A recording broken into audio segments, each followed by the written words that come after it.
Phoolchand Gautam gram Mahdaiya तिहवा यानी लड़का के फोफा जी हैं। अच्छा। उनके तरफ से 51 रुपए का पुरस्कार पार्टी की तरफ से बहुत बहुत धन्यवाद। हेलो। उन्हें कोई बढ़िया शोहर सुनाए। धन्यवाद।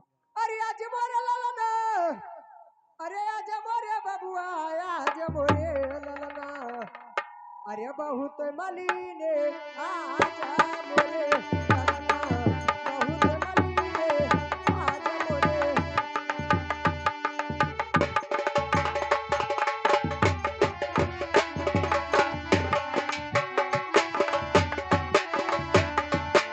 आज मोरे बबुआ, आज मोरे होलिया, बहुत मलीने आज मोरे होलिया, बहुत मलीने आज मोरे होलिया,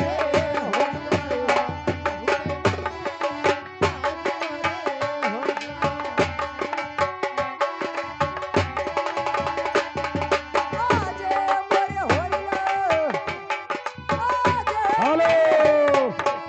और ये आगे लड़कियां लड़कवा के मौसिया ग्राम महदैया निवासी उस बच्चे के नौछावर में 10 रुपए का पुरस्कार पार्टी की तरफ से बहुत बहुत धन्यवाद। और ये आगे लड़कवा के बाबा जी की तरफ से 10 रुपए का पुरस्कार पार्टी की तरफ से बहुत बहुत धन्यवाद। सोहर चलना चाहिए। अरे बहुत मलीने आज मोरे लाला, बहुत मलीने आज मोरे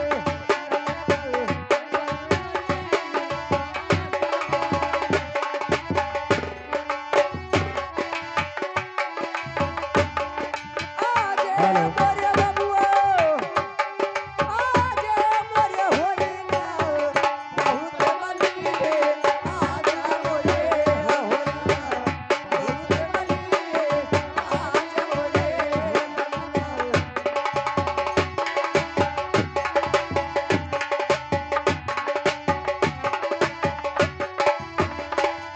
ए दुधवा न पियई कुवदाना, आवे वदना आवई कुवदाना,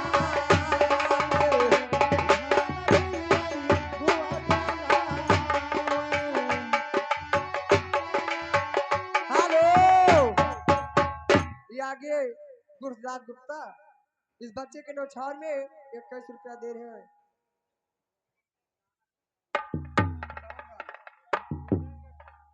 अच्छा। अरे झूमे और के हेलो। ये आगे छोटे भाई साहब ग्राम नारायणापुर से आप साहब की तरफ से 10 रुपए का पुरस्कार पार्टी की तरफ से बहुत बहुत धन्यवाद। आप कहरवा सुनाएंगे। बहुत बहुत धन्यवाद। अरे झूमेंगे, ओ झूमेंगे, अरे झूमेंगे गजल गाएंगे, लहरा के पिएंगे, झूमेंगे गजल गाएंगे।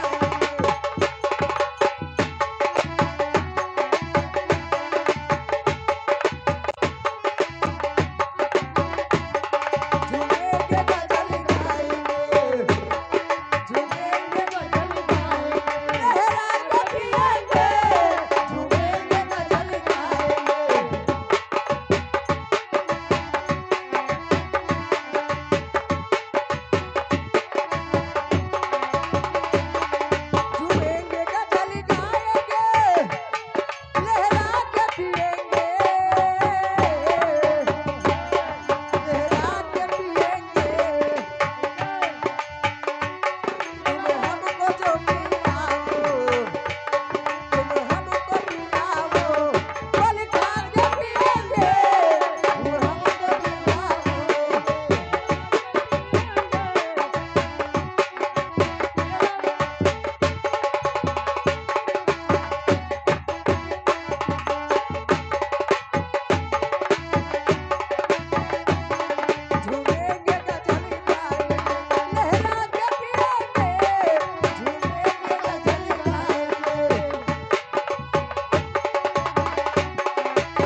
सबका फरमाइशिया हुई भैया।